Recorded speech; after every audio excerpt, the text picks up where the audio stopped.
নমস্কার। অল্প অল্প গল্প স্বল্পে আপনাদের সকলকে জানাই স্বাগত। শুরু করতে চলেছি আশাপূর্ণা দেবীর লেখা ত্রয়ী উপন্যাসের প্রথম উপন্যাস প্রথম প্রতিশ্রুতির দ্বিতীয় পর্ব। রোদে পিঠটা চিনচিন করছে অনেকক্ষণ থেকে। হঠাৎ যেন হু হু করে জ্বলে উঠল।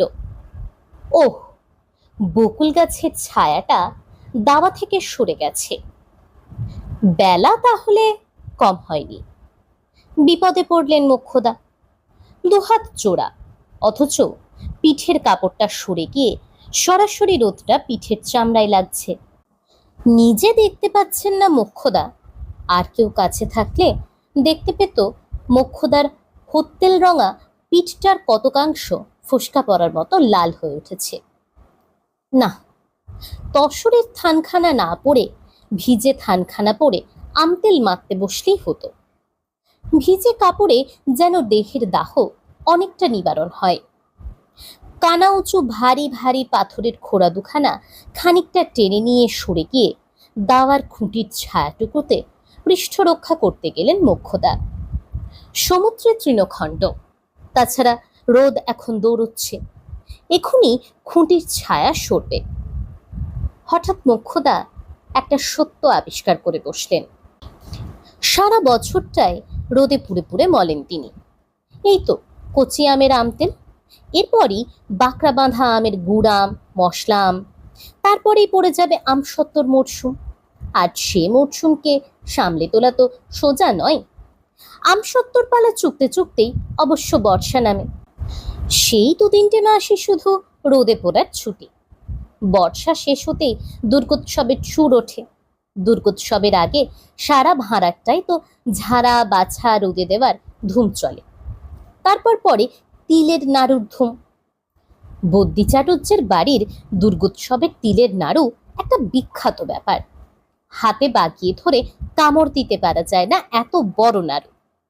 পকান্ন, আনন্দ নাড়ু, মুরকির মোয়া সবই কবরেজ বাড়ির বিখ্যাত, কিন্তু সেসব তো তবু 5 হাতের ব্যাপার।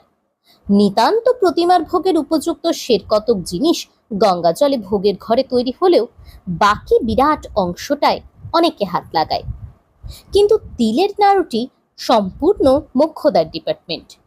কারণ তিলের নাড়ুর অমন হাত নাকি শুধু এ গ্রামে কেন, এ তল্লাটেরই। তা সেই নাম কি আর এমনি এমনি হয়েছে? আগা কোড়া নিজের হাতে রাখেন বলেই না এদিক ওদিক খুঁজে পায় না। বস্তা বস্তা তিল তো এসে হাজির হলো। তারপর সেই তিল ঝাড়া বাছা, নিখুঁত করে ধুয়ে নিপাট করে রোদে শুকিয়ে ঝুনো করা, ঢেকিতে কোটা, প্রকাণ্ড পেতলের সরা চড়িয়ে গুড়জাল দিয়ে দিয়ে নিটুট নিশ্চিদ্দির ধামায় সেই তিলচুর মেখে মেখে তাড়াতাড়ি গরম থাকতে থাকতে নাড়ু পাকিয়ে ফেলা, এর কোনটা নিজের হাতে না করলে চলে? একবার বুঝি তিলটা কুটেছিল সেজ বউতে আর বড় বৌমাতে। সেবার তো নাড়ু দোয়ে মজল, আগা গোড়া খোসায় ভর্তি, রং হলো তেমনি কেলে কিষ্টি। রামকালী নাড়ু দেখে হেসেছিলেন, প্রশ্ন করেছিলেন, এ নাড়ু কার তৈরি? সেই থেকে সাবধান হয়ে গেছেন মোক্ষদা। ঢেঁকির গড়ের কাছে কাউকে একটু বসানো ছাড়া আর সব একা করেন। দুর্গাপুজোয় রোদে পোড়া তো শুধুই তিলের নাড়ু নয়, বাড়ি বাড়ি নেমন্তন্নর কথা বলতে যাওয়া, গুরুপুরুতের বাড়ি সিধে দিতে যাওয়া, সেসবও তো মোক্ষদার ডিউটির মধ্যেই। কারণ তিনি ঝিউরি মেয়ে। কাশীশ্বরীও কতকটা করেছেন আগে আগে, কিন্তু ইদানিং তিনি রোগে কেমন জবুথবু হয়ে গেছেন। মাঠ ঘাট ভেঙে রোদে রোদে ঘুরে কাজ উদ্ধার করার সামর্থ্য নেই। মোক্ষদায় সব করেন, আর দিনে অন্তত 12-14-15 স্নান করেন। কেন কে জানে আজ রোদের কথাটায় বারবার মনে পড়ছে মোক্ষদার। মনে হলো পুজোর ঝঞ্ঝাট কাটতে না কাটতেই তো বড়ির মরশুম। বছরে 12-14 মণ বড়ি লাগে। আঁশ নিরামিষ দুদিকের প্রয়োজনের দায়টা পোহানো হয় এইদিকেই, কারণ বড়িও তো আমকাসুন্দির মতোই শুদ্ধাচারের বস্তু।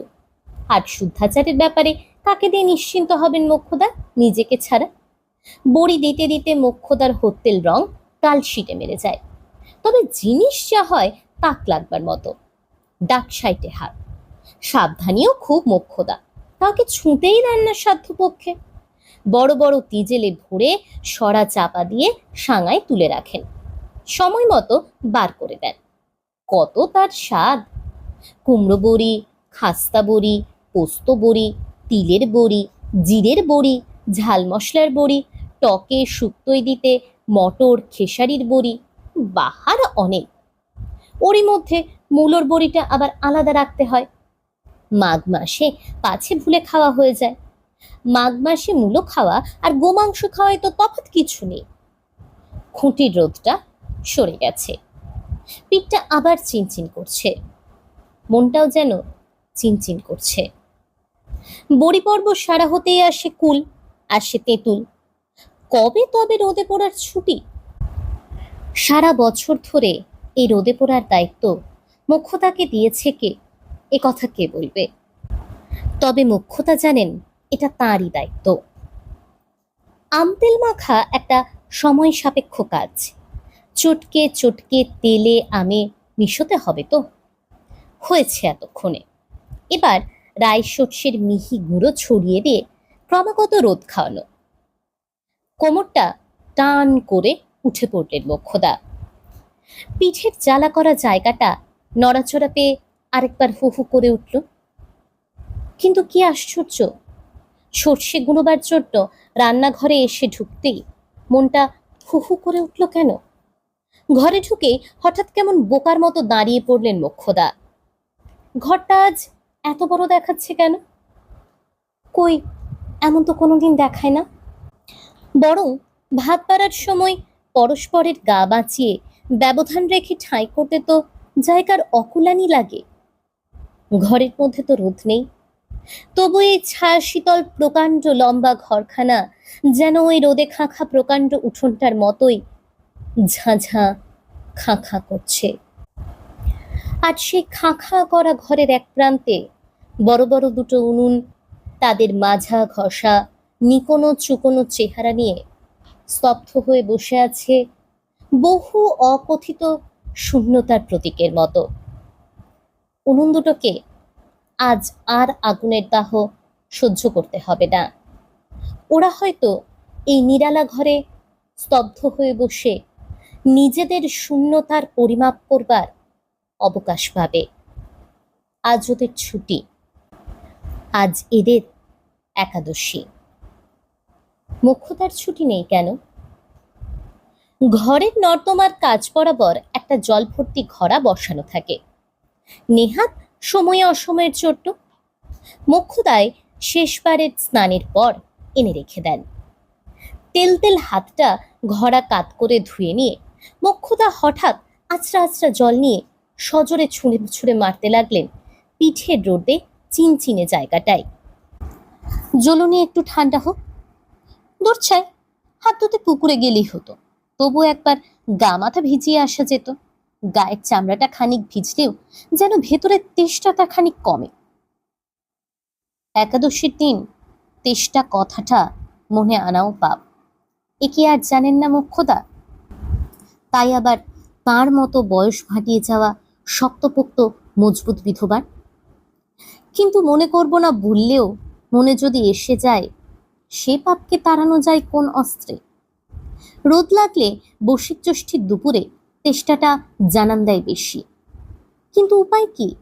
আজকেই যে যত রাজ্যের বাড়তি কাজ করবার পরম দিন, আজকের মতো এমন অখণ্ড অবসর আর কদিন জোটে? রায়সর্ষের সন্ধানে কুলুঙ্গিতে তুলে রাখা রঙিন ফুলকাটা ছোট ছোট ছোবা হাড়ির একটা পারলেন মোক্ষদা। সব হাড়িতে একেবারে সম্বৎসরের মশলা ঝেড়ে বেছে তুলে রাখা হয়, আর নিত্য প্রয়োজনে দুটি দুটি বার করে কাঁচা ন্যাকড়ার কোণে কোণে পুটুলি বেঁধে রাখা হয়। শুধু এরকম অনিত্য প্রয়োজনে মূল ভাঁড়ারে হাত পড়ে। একটা পাথর বাটিতে আন্দাজ মতো সর্ষে ঢেলে নিয়ে শিল্পেতে বসতে যাচ্ছিলেন মোক্ষদা। হঠাৎ দরজার কাছে শিবজায়ের গলা বেজে উঠল। কালে কালে কি হলো গো, এ যে কলির চারপো পড়লো দেখছি। আমাদের ধিঙ্গি অবতার মেয়ের আসপদ্দার কথাটা শুনেছ ঠাকুরজি? ধিঙ্গি অবতার মেয়ের আসপদ্দার ইতিহাস শোনার আগেই ভাজের আসপদ্দায় রেড়ে করে ওঠেন মোক্ষদা। উঠোনের পায়ে তুমি দাওয়ায় উঠলে সেজবো, আর ওইখানেই আমার আচারের কোড়া। বলি তোমরা শুদ্ধ যদি এরকম জবন হও। শিবজায়া ঈষৎ ভাবে বললেন, তোমার এক কথা চোট্টাকুচি, উঠোনের পায়ে দাওয়ায় উঠে আসবো আমি অমনি অমনি? এই দেখো, পায়ে হাতে গোবর লেগে, হাতে করে এক না দিনে পৈঠে নিচে ফেলে সেই গোবর দুপায়ে মারিয়ে তবেই না উঠেছি। নিতান্ত পক্ষে পুকুরে নেমে পা ধুয়ে আসা যদি সম্ভব না হয়, তাহলে অনুকল্প হিসেবে এই ব্যবস্থা দিয়ে রেখেছেন মোক্ষদা। তবু সেজ বউয়ের আশ্বাস পানিতে তেমন নিশ্চিন্ত হলেন না। সন্দিগ্ধ সুরে বললেন, বলি গোবরটা নিজেদের তো, নাকি আর কারুদের ঘরের এঁটো কাটা খাওয়া গরু? শোনো কথা, জেরা থামানোর চেষ্টায় বলে ওঠেন শিবজায়। আমাদের উঠোনে আবার অপরের গরুর গোবর আসবে কোত্থেকে? কিন্তু থামাতে চাইলেই কি সব জিনিস থামে? মোক্ষদার চেরাও থামল না। তিনি একটু কটু হাস্যে বলে উঠলেন, ও মা লো, আমাদের উঠোনে অন্যের গরুর গোবর আসবে কোত্থেকে? তোমার কথা শুনে মাঝে মাঝে মনে হয় সেজবো তুমি যেন এই মাত্র মায়ের পেট থেকে পড়লে। শিবজায়া ননদকে খুব ভয় করলেও তবু ছোট ননদ, তাই বিরক্ত সুরে বলে ফেলেন, নাও বাবা, তোমার কাছে আসাই দেখছি ঝকবাড়ি। গোবিন্দ বাড়ি থেকে ফিরতে পথে আমাদের কীর্তিমান মেয়ের কীর্তির কথা শুনে হাঁ হয়ে গেলাম, তাই থাকবে। মোক্ষদা এতক্ষণে একটু নরম হন, প্রায় সন্ধির সুরেই বলেন, কেন, কি আবার করলো কে? সত্য বুঝি? তবে আবার কে? শিবজায়া ঔদাসীন্য ত্যাগ করে মহোৎসাহে পুরনো সুর ধরেন, সত্য ছাড়া আর কার এত বুকের পাটা হবে? হারামজাদি নাকি জটার নামে ছড়া বেঁধে পাড়ার গোষ্ঠী শুদ্ধ ছেলে মেয়েকে শিখিয়ে দিয়েছে, আর গা শুদ্ধ ছেলে পিলে জটাকে কি জটার মাকে দেখলেই ঝোপঝাড়ের আড়াল থেকে শুনিয়ে শুনিয়ে তাই আওড়াচ্ছে। জটার মা তো রেগে গাল দিয়ে সাপ সাপান্ত করে একাকার। শেষ পর্যন্ত সবটুকু শোনবার জন্য ধৈর্য ধরে চুপ করে তাকিয়েছিলেন মোক্ষদা। এবার ভুরু কুঁচকে তীক্ষ্ণ স্বরে বলে ওঠেন, ছড়া বেঁধেছে মানে কি? মানে কি তাই কি ছাই আমি আগে বুঝতে পেরেছিলাম? মেয়ে মানুষ যে আবার ছড়া বাঁধে বাপের জন্মেও শুনিনি। তারপর পথে আস্তে আস্তে দেখি একপাল ছোড়া হি হি করে হাসতে হাসতে বলছে, জটা মোটা পা গোদা, ভেঙচি কেটে কেটে আরো সব কি পয়ার ছন্দ বলতে বলতে যাচ্ছে। মোক্ষদা আরো ভুরু কুচকে বলেন, ছড়া বেঁধেছে সত্য, তবে আর বলছি কি? ওই মেয়ে হতেই এ বংশের মুখে চুনকালি পড়বে। মোক্ষদা এবার শিলটা পাততে পাততে বলেন, রামকালীচন্দর এখন বুঝছেন না, এরপর টের পাবেন যখন শ্বশুর ঘর থেকে ফেরত দিয়ে যান। ভেঙচি কাটা ছড়া বোধ হয় জটা বউ ঠেঙিয়েছিল বলে। তবে না তো কি, বলি পরিবারকে আবার না মারে কোন মদ্য? ঢলানি বউ অমনি তিলকে তাল করে দাঁত কপাটি লাগিয়ে পাড়ায় লোক জানাজানি করে ছাড়লে। জটার মা বলছে ছোড়াগুলোর জ্বালাই নাকি জটা বেচারা ঘরের বার হতে পারছে না। কি গেরো বলো দিকি। মোক্ষদা ঘসঘস করে শিলে সর্ষে রগড়াতে রগড়াতে বলেন, হাতের কাজটা মিটিয়ে নিয়ে যাচ্ছি আমি বৌমার কাছে, ভালো করে সমঝে দিয়ে আসছি। মায়ের আশকানা না থাকলে মেয়ে কখনো এত বড় বিয়ারা হয়? পাড়ার ছোড়াদের সঙ্গেই বা রাত দিন এত মস্করা কিসের? একটা কলঙ্ক রটে গেলে তখন রামকালীর মুখটা থাকবে কোথায়? পয়সাওয়ালা বলে তো সমাজ রেয়াত করবে না। শিবজায়ের কাজ কিছুটা সিদ্ধ হলো। বড় জয়ের নাতনির বিরুদ্ধে ছোট ননদকে কিছুটা তাতাতে পেরেছেন। শেষমেশ বলেন, তুমি যাই আছো ছোট্টাকুজি, তাই এখনো সংসারে একটা হক কথা হয়, নইলে আমরা তো ভয় কাঁটা। ভয় আবার কিসের? মোক্ষদা দুম করে শিলটা তুলে ফেলে বলেন, ভয় আবার কিসের? ভয় করব ভূতকে, ভয় করব ভগবানকে, মানুষকে ভয় করতে যাব কেন? বিধবা পিসিকে ভাত দিয়ে পুষছে বলে যে হক কথা শুনতে হবে না রামকালীকে, এ তুমি ভেবো না সেজবো। সে যাক, জটার বোর প্রাচীরের ব্যবস্থা কিছু হয়েছে? ও মা, তুমি শোনোনি সে কথা? প্রাচীর তো করবে না। করবে না? না, রামকালী নাকি ভট্টাচার্যকে শাসিয়েছে, প্রাচীর তীরের বিধান দিলে তাকে গাঁ ছাড়া করবে। তার মানে? আকাশ থেকে পড়তেন মোক্ষদা।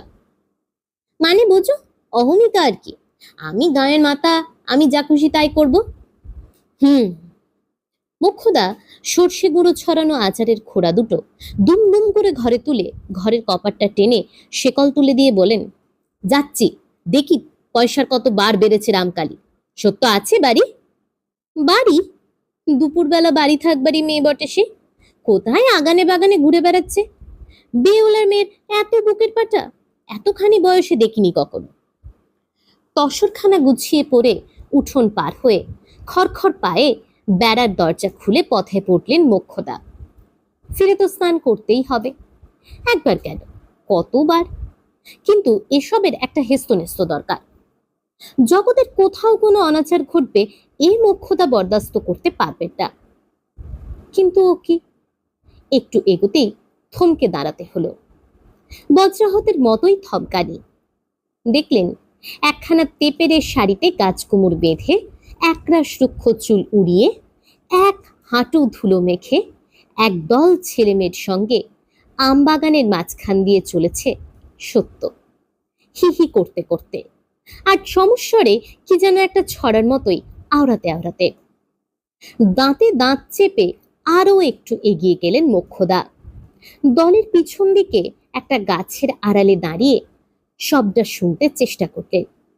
হি হি হাসির চোটে সব কি শোনাই যায় ছাই? তবু বালকণ্ঠের শানানো সুর আর বারবার উচ্চারণ করছে, কাজেই ক্রমশ সবটাই কর্ণগোচর থেকে মর্মগোচর হয়ে যায়। শুনতে পেলেন খাঁজে খাঁজে হাসি ছড়ানো সেই ছড়া। জটা দাদা পা গোদা যেন ভোদা হাতি, বউ ঠ্যাঙানো দাদার পিঠে ব্যাঙে মারে লাথি, জটা জটা পেট মোটা ভাত মারবার ধারি, দেখবো মজা কেমন সাজা যাও না শ্বশুর বাড়ি। বলতে বলতে চলে গেল ওরা। মোক্ষদা স্তম্ভিত হয়ে দাঁড়িয়ে রইলেন। না, ভাইপোর মেয়ের কবিত্ব শক্তির পরিচয় অভিভূত নয়, স্তম্ভিত হলেন এ মেয়ের ভবিষ্যৎ ভেবে। একে তিনি শাসন করতে এসেছেন, এরপরে আর একে শাসন করে শায়েস্তা করবার স্বাদ তাঁর নেই। শুধু এইটি মনে মনে অনুধাবন করলেন, একে নিয়ে চিরকাল জ্বলে পুড়ে মরতে হবে তাঁদেরই, কারণ শ্বশুরবাড়ি থেকে তো মারতে মারতে খেয়ে দিয়ে দেবেই। কাগজের চিলতেই মোড়া গোটা কতক ওষুধের বড়ি আঁচলের গিট থেকে খুলতে খুলতে সত্য তার ছানানো গলাটাকে কিঞ্চিত নামিয়ে বলল, এই নাও বউ, কি যেন বটিকা। বাবা বলে দিলেন সকাল সন্ধ্যে একটা করে বটিকা পানের রস দিয়ে খেতে, গায়ে বল পাবে। আর গায়ে বল? মনের বল তো সমুদ্রের তলায়। ভয়ে বুক কেঁপে থরথর। জটার বউ কাতর করুণ কণ্ঠে ফিসফিস করে বলে, হেই ঠাকুরজি, তোমার পায়ে ধরি, ওষুধ তুমি নিয়ে যাও। ওষুধ খাচ্ছি দেখলে ঠাকুরুন আর আমাকে আস্ত রাখবেন না। সত্য গিন্নির মতো গালে হাত দিয়ে বলে, ও মা, শোনো বৃত্তান্ত।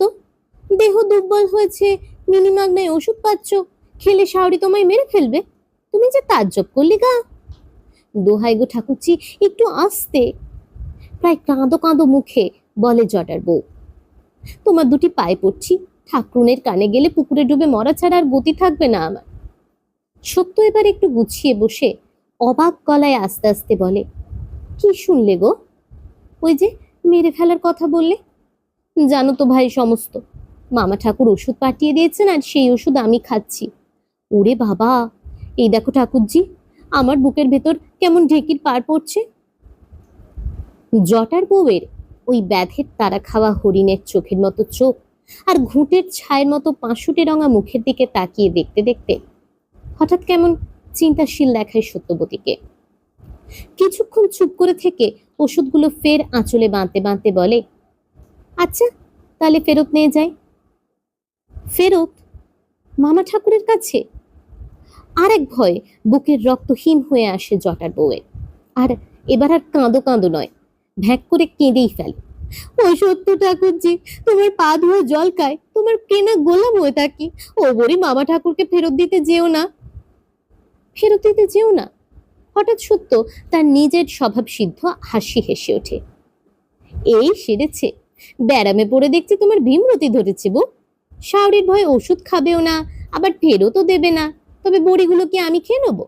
দাও তাহলে, এক খোঁড়া পানের রস করে দাও, সবগুলো একসঙ্গে গুলে গিলে ফেলি। জটার বউ এবার মনের কথা খুলে বলে, শাশুড়ির অসাক্ষাতে ওষুধ খাবার সাহস তার নেই, বলে কয়ে সাক্ষাতে খাবার তো আরোই নেই। অতএব অতএব পুকুরের জলে, পুকুরে সত্যর চোখে আগুন জ্বলে ওঠে। বাবার দেওয়া বড়ি স্বয়ং ধন্বন্তরী, তা জানো? এ বড়ির অপমান করলে ধন্বন্তরীর অপমান, তা জানো? তবে আমি কি করি? ফুপিয়ে ফুপিয়ে কাঁদতে থাকে জটার বউ। সত্য ওর অবস্থা দেখে কাতর না হয়ে পারে না, একটু ভেবেচিন্তে বলে, তাহলে নয় এক কাজ করি, পিসিকে দিয়ে যায়, বলি বাবা পাঠিয়ে দিয়েছেন। বাবা অবশ্যই বলেছিলেন পিসিকে দিস না, তাহলে খেতে দেবে না, ফেলে দেবে। তুতিয়ে পাতিয়ে কাকুতি মিনতি করে বলে যায়। উঠে দাঁড়ায় সত্য, আর সঙ্গে সঙ্গে ওর কাপড়ের একটা খুঁট ধরে হুমড়ে প্রায় ওর পায়ে পড়ে জটার বউ। ও ঠাকুরজি, তার চাইতে তুমি আমার গলায় পা দিয়ে মেরে রেখে যাও, হাঁসবটিতে কেটে রেখে যাও আমায়। সত্য আবার বসে পড়ে, একটা নিঃশ্বাস ফেলে বলে, আচ্ছা বউ, তোমাদের এত ভয় কিসের বলতে পারো? হুম হুম হুম। শুধু হাঁটু পর্যন্ত আটফাটা পাগুলোই নয়, জিভে মুখেও ধুলো বেটে যাচ্ছে বেহারাগুলোর। জ্যৈষ্ঠের দুপুর আর দুরন্ত মেটো রাস্তা, খানিক খানিক পথ তো একেবারে ধুধু প্রান্তর, গাছ নেই, ছায়া নেই। পথ সংক্ষেপের ছোট্ট, মাঝে মাঝে মাঠ ভাঙতে হচ্ছে বলেই লোকগুলো যেন আরো একেবারে জেরবার হয়ে যাচ্ছে। চারটে লোক পালা করে কাঁধ বদলে বদলে ছুটছে, তবু থেকে থেকে ঝিমিয়ে যাচ্ছে। কিন্তু রামকালীরও তো আর এখন পালকি বেহারাগুলোর ওপর দরদ দেখাবার উপায় নেই। আর 4 দিন গা ছাড়া। তোধর মোধর না হলেও হাতে কটা রোগী ছিল, কে জানে কেমন আছে সে কটা। গিয়েছিলেন জিরেটের জমিদার বাড়িতে রুগী দেখতে। শুধু তো এক আধখানা গায়ে নয়, 10 খানা গাঁ অব্দি নাম ডাক বদ্যি চাটুর্যের। রাজার আদরে রেখেছিল ওরা, আর পায়ে ধরে সাজছিল আরো 2 দিন থেকে যাবার জন্য। রাজি হননি রামকালী, বলে এসেছেন, প্রয়োজন নেই, যে ওষুধ দিয়ে গেলাম এতেই রোগী 3 দিনে উঠে বসবে। তবে পথ্যাপথ্যের যা ব্যবস্থা দিয়ে যাচ্ছি সেটি নিষ্ঠার সঙ্গে পালন করা যায়। কবিরাজ মশাই পথে খাবেন বলে ওরা 1 ঝুড়ি কলমের আম ওর পালকির মধ্যে তুলে দিয়েছে, আপত্তি শোনেনি। পা ছড়াতে অনবরত ঝুড়িটা পায়ে ঠেকছে আর বিরক্তি বোধ করছেন রামকালী। এই এক আপদ, পথে তিনি কিছু খান না, এ কথা ওরা মানতে চাইলেন না।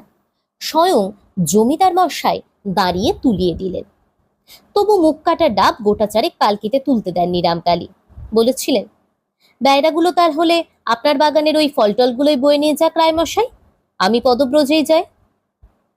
সম্পূর্ণ তৈরি আম জ্যৈষ্ঠের দুপুরের ঝলসানি হাওয়ায় একেবারে শেষ তৈরি হয়ে ওঠে, থেকে থেকে মিষ্টি সুবাস ছড়াচ্ছিল।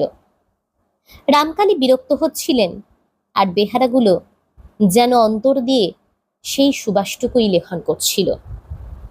আর ভাবছিল, ডাব চাটতে পালকির বাঁকে বেঁধে নিলেই বা কি ক্ষতি ছিল, তবু তো কেষ্টর জীবের ভোগে লাগত।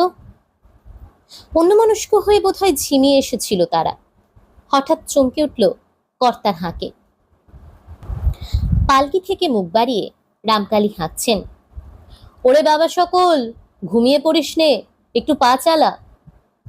কথাটা শেষ করে হঠাৎ সুর ফেরতা ধরলেন কবিরাজ।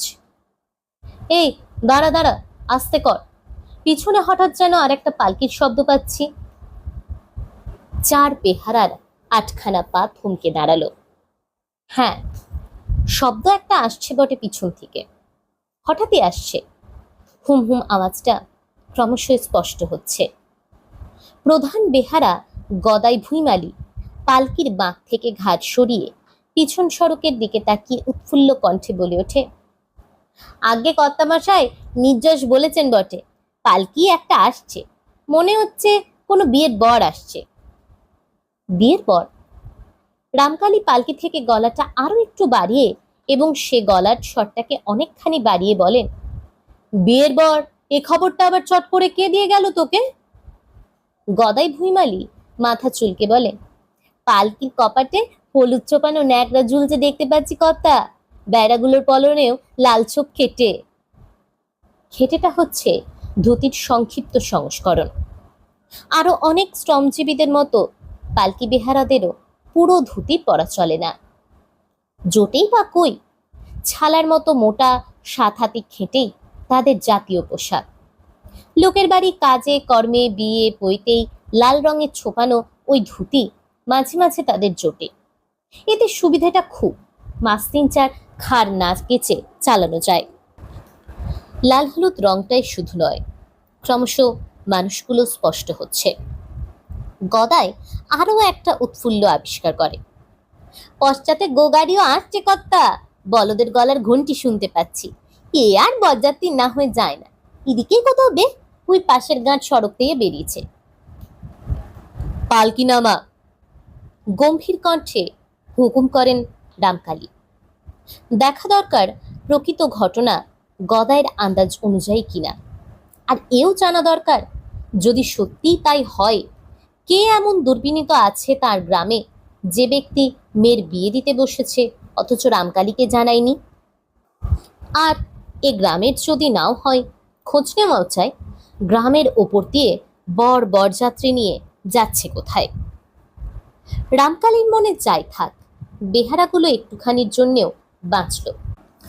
একটা পাকুড় গাছতলায় পালকি নামিয়ে খানিক তফাতে গিয়ে কাঁধের গামছা ঘুরিয়ে বাতাস খেতে লাগলো। কর্তামশাইয়ের চোখের সামনে তো আর বাতাস খাওয়া চলে না। কিছুক্ষণ পরেই দূরবর্তী পালকি অদূরবর্তী এবং ক্রমশ নিকটবর্তী হলো। রামকালী বেরিয়ে পড়ে কাঁধের মটকার চাদরখানা গুছিয়ে কাঁধে ফেলে রাজোচিত ভঙ্গিতে দাঁড়িয়ে জলৎগম্ভীর কণ্ঠে হাঁক দিলেন, কে যায়? পালকি থামল।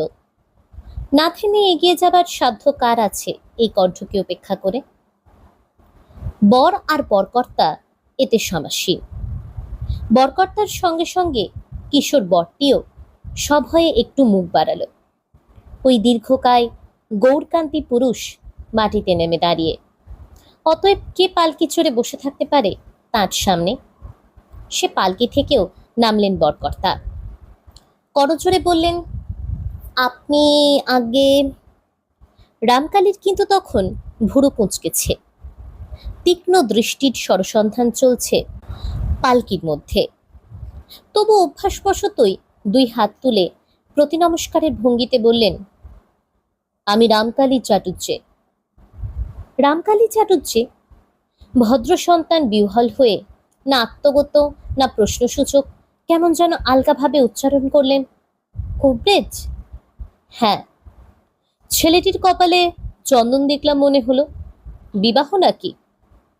সে ভদ্রলোক রামকালীর চাইতে বয়সে ছোট না হলেও বিনয়ে কীটাণুকীটের মতো ছোট হয়ে পায়ের ধুলো নিয়ে বলেন, আগে হ্যাঁ।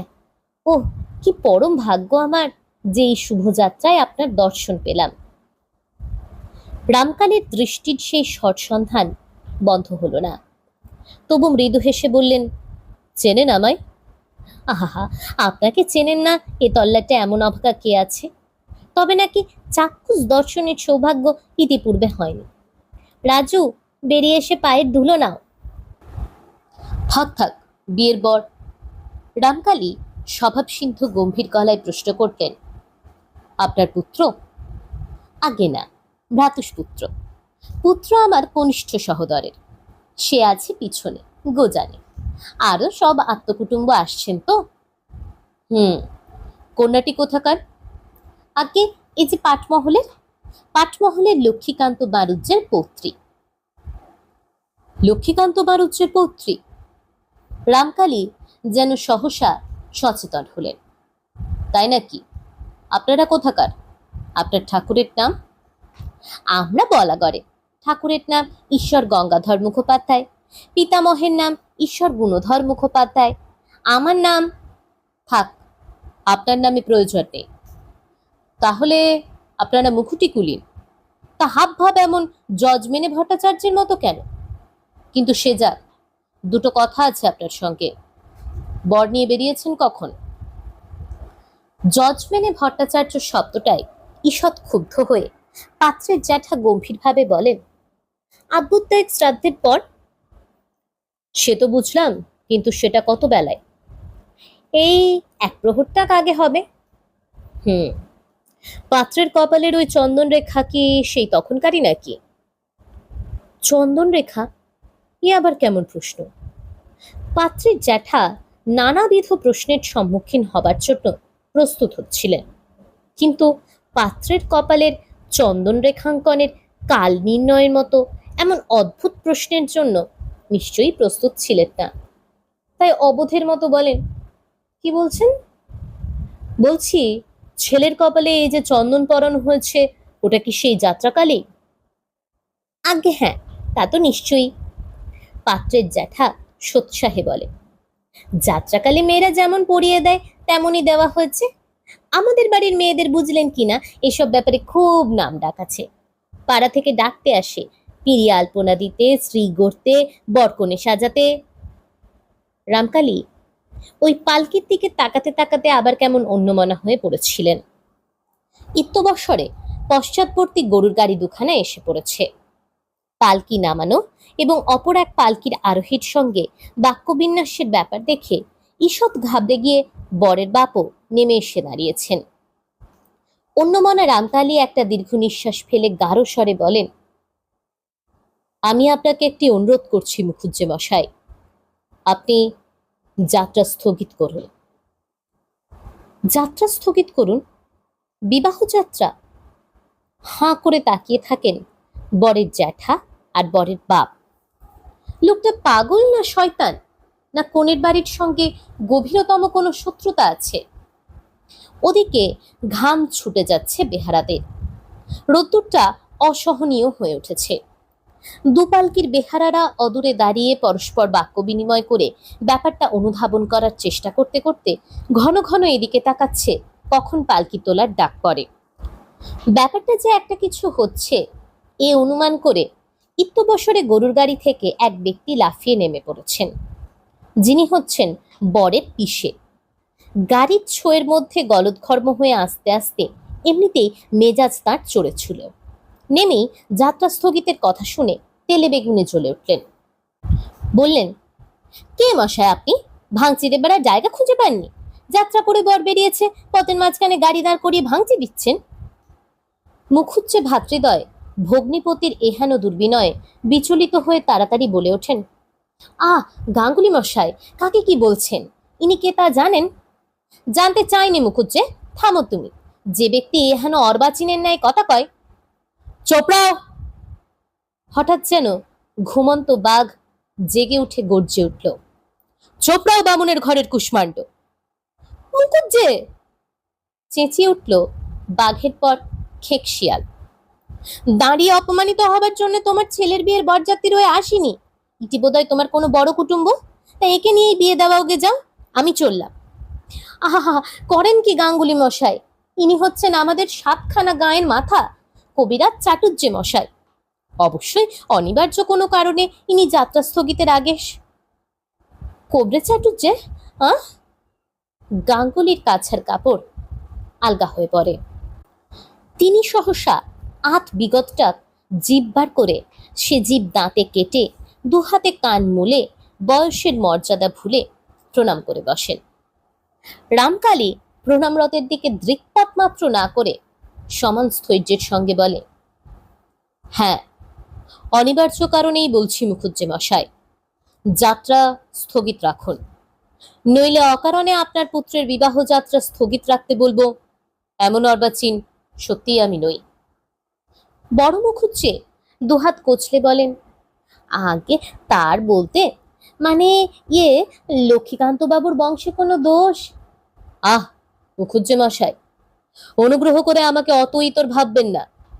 আমি বলছি, পুত্রের বিয়ে দিতে গিয়ে আপনি বিপদে পড়বেন। আপনার পুত্র অসুস্থ। পুত্র অসুস্থ? এ আবার কি প্যাঁচের কথা? এ যে ঠিক সমুদ্রের দিক থেকে পাথর ছুটে আসা। এ পাথরের আশঙ্কা তো ছিল না। কন্যাপক্ষে কোনো গোলমাল আছে এবং ইনি অবশ্যই কন্যাপক্ষের কোনো বিশেষ হিতৈষী, এটাই ভাবছিলেন মুখুজ্জেরা, যেটা স্বাভাবিক। তা নয় পথের মাঝখানে আটকে এ কি উল্টো চাপ। পুত্র অসুস্থ বলেন কি কবরেজ মশাই? এ যে একটা অসম্ভব কথা বলছেন। অমন সুস্থ সতেজ পুত্র আমার উপবাসে ও মধ্যাহ্নকালের উত্তাপে বোধ করে ঈষৎ শুষ্ক দেখাচ্ছে। ছোট মুখুজ্জে কাতর ভাবে বলে, না, শুষ্ক দেখাচ্ছে না। রামকালী জলদগম্ভীর স্বরে বলেন, বরং বিপরীত, রীতিমতো রসস্থই দেখাচ্ছে। লক্ষ্য করলেই টের পাবেন। আমি গোড়াতেই লক্ষ্য করেছিলাম এবং আপনাকে নিবৃত করবার সংকল্প নিয়েই আটকেছি। ছেলেটির চেহারায় আমি শিরস্যুলি সান্নিপাতিকের লক্ষণ দেখতে পাচ্ছি। বিবাহ সভায় নিয়ে গিয়ে সংকটে পড়বেন। বাড়ি ফিরে যান, কন্যার বাড়িতে সংবাদ দিন। বরের পিষে পূর্ব বিনয় ভুলে গিয়ে রুখে ওঠেন, ভালা ঝামেলা করলে তো দেখছি। আজ বিবাহ, রাত্রি প্রথম প্রহরে লগ্ন, এখন ছেলেকে বাড়ি ফিরিয়ে নিয়ে যাব আর কন্যাপক্ষকে সংবাদ দেব পাত্র অসুস্থ? এ কি ছেলের হাতের মোয়া নাকি? বুঝতে পারছি আপনি কন্যাপক্ষের একজন মস্ত হিতৈষী। রামকালীর গৌর মুখ রোদের তাতে এমনিতেই লাল টকটকে হয়ে উঠেছিল, এবার আগুনের মতো গনগনে দেখালো। তবু উত্তেজিত হলেন না। সতাচ্ছিলে গাঙ্গুলের প্রতি একটা কটাক্ষপাত করে বললেন, হ্যাঁ, ঠিক বলেছেন, বিশেষ হিতৈষী। লক্ষ্মীকান্ত বারুজ্জে মশাই আমার মাতুলের সতীর্থ, পিতৃতুল্য। তার পৌত্রীটি যে বিবাহরাত্রে বিধবা হয়, এটি আমার অভিপ্রেত হতে পারে না। নির্মল নির্মেঘ আকাশ থেকে যেন বজ্রপাত ঘটল। এ কি সর্বনেশে অলক্ষণের কথা? এ কি অভিশাপ, না অপ্রকৃতস্থ মস্তিষ্কের প্রলাপ? মুখুজ্জেরা গলার পইতে হাতে জড়িয়ে হাঁ হাঁ করে উঠলেন। রামকালী নিবাত নিষ্কম্প দীপশিখা। কঠিন হৃদয় বিচারক অপরাধীর প্রতি মৃত্যুদণ্ডাদেশ দিয়েও যেমন স্থির থাকে, তেমনি অচল অটল স্থির হয়ে দাঁড়িয়ে রইলেন। অভিশাপ দেওয়া হলো না। পইতে হাত থেকে ছেড়ে মুখুজ্জেরা কেঁদে উঠলেন, হে কি বলছেন কবরেজ মশাই? কি করব বলুন? আমি মুখের ওপর স্পষ্ট বলতে চাইনি, আপনারাই বলালেন। শুনুন, যদি হিত চান এখনো পুত্রকে তার জননীর কাছে নিয়ে যান। স্পষ্ট দেখতে পাচ্ছি স্বয়ং কাল ওর শিয়রে দাঁড়িয়ে। আর বেশি বাক্য ব্যয়ে সময়ের অপচয় করবেন না। তাছাড়া আপনারা উচাটন হলে পুত্র বিহ্বল হবে। কিন্তু মুখুজ্জেরাও তো রক্ত মাংসের মানুষ, ওদেরও বিশ্বাস অবিশ্বাস দিয়ে তৈরি মন। যে ছেলে পালকির মধ্যে দিব্যি বসে রয়েছে, মাঝে মাঝে মুখ বাড়িয়ে দেখেও নিচ্ছে কি হচ্ছে এখানে, যার কপালে এখনো চন্দনের রেখা জলজল করছে আর গলার মালা থেকে সুগন্ধ বিকিরণ করছে, সামান্য একটা মানুষের কথায় বিশ্বাস করে বসবেন যে ছেলের শিহরে সমন দাঁড়িয়ে? আর সেই কথায় বিশ্বাস করে একটা নিরীহ ভদ্রলোককে মরণান্তক সর্বনাশের গহ্বরে নিক্ষেপ করে মুড়ের মতো যাত্রা করা বট নিয়ে ফিরে যাবেন? বাণুজ্যদের হবে কি? কন্যা ভ্রষ্টালগ্ন হওয়া মৃত্যুর চাইতে কি কিছু কম? না, এ অসম্ভব। নিশ্চয়ই কোনো চক্রান্ত। হয় এই চাটুর্যের সঙ্গে লক্ষ্মীকান্ত বাণুজ্যের ঘোরতর কোনো শত্রুতা আছে, নচেত এই লোকটা আদৌ কবরেজ চাটুর্যেই নয়, কোনো খ্যাপাটে বামন। তবু এই ব্যক্তিত্বের প্রভাবের সামনে কেমন যেন সব গুলিয়ে যাচ্ছে। আর সন্তানের সম্পর্কে অত বড় অভিশাপ সদৃশ্য বাণী।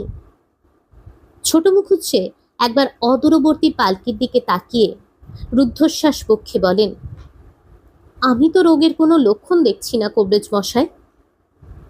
রামকালী একটু বিষাদব্যঞ্জক হাসি হাসেন। তা দেখতে পেলে তো আমার সঙ্গে আপনার কোনো প্রভেদ থাকতো না মুখুজ্জে মশাই। আসুন, এদিকে সরে আসুন।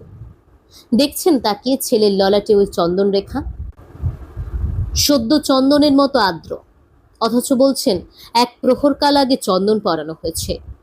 তাহলে সেই চন্দন এতক্ষণে শুকিয়ে খড়ি হয়ে যাবার কথা হয়নি, কারণ চোরা সান্নিপাতিকে সর্বশরীর রসস্থ হয়ে উঠেছে। এই কথা হঠাৎ পাত্রের জ্যাঠা হেসে ওঠেন। কবিরাজ মশাই, খুব সম্ভব পথশ্রমে আপনি কিছু অধিক ক্লান্ত, তাই লক্ষণ নির্ণয়ে ভুল করছেন। গ্রীষ্মকালে ঘর্ম নির্গমনের দরুন চন্দন শুকিয়ে উঠবার অবকাশ পায়নি, এই তো কথা। ওহে বেহারারা, চলো চলো, পালকি ওঠাও, শুভযাত্রায় একই বিপত্তি। লক্ষণ নির্ণয়ে ভুল করেছেন রামকালী। রামকালীর নিজেরই মাথার শিরা ফেটে যাবে নাকি? একবার নিজের পালকির দিকে অগ্রসর হতে উদ্যত হলেন রামকালী, কিন্তু আবার কি ভেবে থমকে দাঁড়িয়ে আরো ভারী গলায় বললেন, শুনুন মুখুজ্জে মশাই, রামকালী চাটুর্যের লক্ষণ নির্ণয়ে ভুল হয়েছে এ কথা যদি অন্য কোনো ক্ষেত্রে উচ্চারণ করতেন, সে উদ্ধত্তের সমুচিত উত্তর পেতেন। কিন্তু এখন আপনার সংকট সময়, ওদিকে বারুজ্যেরাও বিপন্ন, তাই মার্জনা পেয়ে গেলেন। লক্ষ্মীকান্ত বারুজ্যের বাড়ি এখনই সংবাদ দেওয়া প্রয়োজন, এবং সে কাজ আমাকেই করতে হবে। প্রয়োজন হলে পালকি ছেড়ে দিয়ে ঘোড়া নিতে হবে। তবে আপনাকে শেষ সাবধানের কথা জানিয়ে যাচ্ছি, ছেলেটির মাথার শিরা ছিঁড়ে ভেতরে রক্তক্ষরণ শুরু হয়েছে। চোখের শিরার রং এবং রগের শিরার স্ফীতির দিকে লক্ষ্য করলে আপনিও ধরতে পারবেন। মনে হচ্ছে খানিক বাদেই বিকার শুরু হবে। জানানো আমার কর্তব্য বলেই জানিয়ে দিলাম। বলছিলেন না লক্ষণ নির্ণয়ে ভুল? ঈশ্বরের কাছে প্রার্থনা করছি রামকালী কবরেজের বিচারে যেন ভুলই হয়ে থাকে। রোদের ঘামকে কালঘাম ভাবার ভ্রান্তিই তার হয়েছে, এই যেন হয়। আর কি বলবো? আচ্ছা, নমস্কার।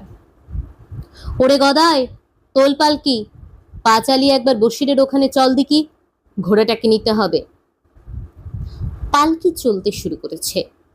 হঠাৎ ছুটে এলেন ছোট মুখুজ্জে, প্রায় ডুকরে কেঁদে চিৎকার করে উঠলেন, কবরেজ মশাই, এত বড় সর্বনাশের কথা বললেন, যদি তো একটু ওষুধ দিলেন না।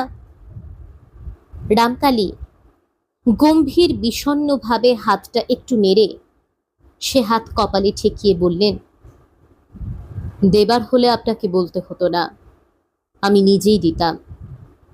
কিন্তু এখন আর স্বয়ং ধন্বন্তরীর বাবারও সাধ্য নেই।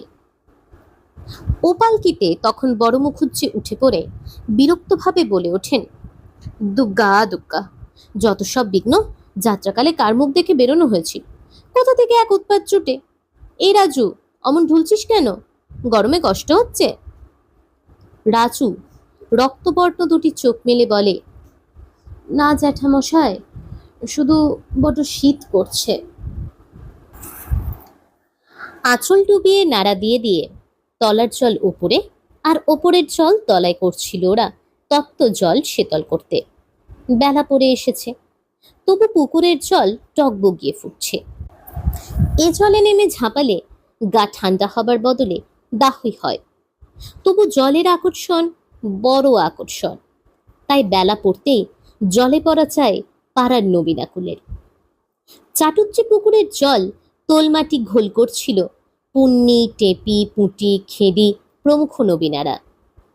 সত্য কেন এখনো এসে হাজির হয়নি তাই ভাবছে ওরা, আর অনুপস্থিত সত্যর সন্তোষ বিধানের জন্যই বোধ করে জল শীতল করার অভিযানটা এত জোর কদমে চালাচ্ছে। সত্য এদের প্রাণ পুতুল। সত্য কি শুধুই তাদের দল নেত্রী? ভগবান জানেন কোন গুণে সত্য সকলের হৃদয় নেত্রীও। সত্যবিহীন খেলা ওদের শিবহীন যজ্ঞেরই সামিল। পুকুরে ঝাঁপায় ঝোড়ার ব্যাপারে সত্যই রোজ অগ্রণী, তাই ওরা বারবার ফুটন্ত জলকে তলা উপর করতে করতে এ ওকে প্রশ্ন করছিল, সত্যর কি হলো রে? ঘরে তো দেখলাম না, বলেছিল তো ঠিক সময় দেখা হবে। বাগানে কোথাও আছে নাকি এখনো? দূর, একা একা কি আর বাগানে ঘুরবে? বেওলা মেয়ে, ভয় নেই পড়ানে? ভয়? সত্যর আবার ভয়? দেখিস, ও শ্বশুর বাড়ি গিয়ে শাওরি পিসাউরিকেও ভয় করবে না। তা আসছি জিনে, ও যা মেয়ে। সত্য যে তার সমস্ত সখী সঙ্গিনীদের প্রাণের দেবতা, তার প্রধান কারণ বোধ হয় সত্যর এই নির্ভীকতা। নিজের মধ্যে যে গুণ নেই, যে সাহস নেই, সে গুণ সে সাহস অন্যের মধ্যে দেখতে পেলে মোহিত হওয়া মানুষের স্বভাব ধর্ম। নির্ভীকতা ব্যতীত আরো কত গুণ আছে সত্যর। খেলাধুলোর ব্যাপারে সত্যর উদ্ভাবনী শক্তি জুড়ি নেই। বল আর কৌশল দুই তার অন্যের চাইতে 100 গুণ বেশি। মোটা সোটা একটা গাছের কাটা গুঁড়িকে দড়ি বেঁধে একা টেনে আনা সত্যবতীর পক্ষে আদৌ অসম্ভব নয়। আবার সেই গাছের গুড়িকে গড়িয়ে পুকুরের জলে ফেলে ডিঙি বানানো সত্যর কৌশলেই সম্ভব। এর ওপর আবার পয়ার বাঁধা। পয়ার বাঁধার পর থেকে পাড়ার সমস্ত ছোট ছেলে মেয়ে তো সত্যর পায়ে বাঁধা পড়েছে। সেই সত্যর জন্য জল শীতল করছে ওরা। ইয়ার বেশি কথা কি? কিন্তু সত্যর এত দেরি কেন? এদিকে যে এদের মেয়াদ ফুরিয়ে আসছে, ঠাকুমা পিসিরা একবার চৈতন্য পেয়ে খোঁজ করলেই তো হয়ে গেল। নেহাত নাকি ঠিক এই সময়টুকু অভিভাবিকা দলের কিঞ্চিত দিবানিদ্রার সময়, তাই এদের এই অবাধ স্বাধীনতা। হ্যাঁ, এই পড়ন্ত বেলাতেই গিনিরা একটু গড়িয়ে পড়ে। সারা বছর তো নয়। মেয়ে মানুষের দিবানিদ্রার মতো অলক্ষণে ব্যাপার আর কি আছে সংসারে? নেহাত এই আমের সময়টা। আমের যে একটা নেশা আছে। গিন্নিরা বলেন আমের মদ। আম খাও বা না খাও, এ সময়ে শরীর ঠিস ঠিস করবেই। অবশ্য না খাওয়ার প্রশ্ন ওঠেই না। আম কাঁঠাল আবার কে না খায়? হরু ভট্টাচার্যের মার মতো কে আর আমহান বস্তুকে জগন্নাথের নামে উৎসর্গ করতে পারে? হরু ভট্টাচার্যের মা সেবার শ্রীক্ষেত্তর গিয়ে এই কাণ্ড করে বসেছেন। ক্ষেত্তর করার পর জগন্নাথকে ফল দিতে হয় বলে আম ফলটি দিয়ে এসেছেন। মনের আক্ষেপে সেবার হরু ভট্টাচার্য আম বাগান বেচে দিতে চেয়েছিলেন। বলেছিলেন, মার ভোগেই যদি না লাগলো তো আম বাগানে আমার কি দরকার? তা ভট্টাচার্যের মা ছেলেকে হাতে ধরে বুঝিয়ে ঠান্ডা করেছিলেন। বলেছিলেন, বাবা আজন্মকাল তো খেয়ে এলাম, তবু খাবার লালস করছে না। তাই বলি যে দব্বিতে এত আসক্তি, সেই দব্বি জগন্নাথকে উৎসর্গ করব। তাই বলে তুই বাগান নষ্ট করবি? ছেলে পুলে খাবে না? ছেলে পুলে বুড়ো যুব আমের ভক্ত সবাই। আমের মরশুমে দিনে 1 কুড়ি 1.5 কুড়ি আম খাওয়া তো কিছুই না। অবশ্য সব আম সবাই খায় না, অর্থাৎ পায় না। সংসারে সদস্যদের শ্রেণী হিসেবে আমের শ্রেণী হিসেব করে ভাগ হয়। কর্তাদের নৈবেদ্যে লাগে জোর কলম, গোলাপ খাস, খিটসাপাতি, নবাব পছন্দ, বাদশা ভোগ, ঢাউস ফজলি ইত্যাদি। গিন্নিদের ভোগের জন্য সরানো থাকে পেয়ারা ফুলি, বেল সুবাসী, কাশির চিনি, সিঁদুরে মেঘ। আর বউ ঝি ছেলেপুলেদের ভাগ্যে জোটে রাশিরাম। তা রাশি রাশি না পেলে যাদের আঁশ মিটবে না, তাদের জন্য রাশির বরাদ্দ ছাড়া আর কি বরাদ্দ হতে পারে? বাড়ির ঝুড়ি ঝুড়িতেই কি ওদের আঁশ মেটে? দুবেলায় জল খাবারের ঝুড়ি ঝুড়ি তো পায়, কারণ গিন্নিরা প্রকৃতির এই দাক্ষিণ্যের সময় মুড়ি ভাজা পর্বটি থেকে কিঞ্চিত রেহাই নেন। কিন্তু হলে কি হবে? বাড়ি থেকে মধুকুলকুলি আমের পাহাড় শেষ করেই ওরা তক্ষুনি ছোটে হয়তো বা বউ পালানো কি বাঁদর ভেবাচাকা আমের বাগানে।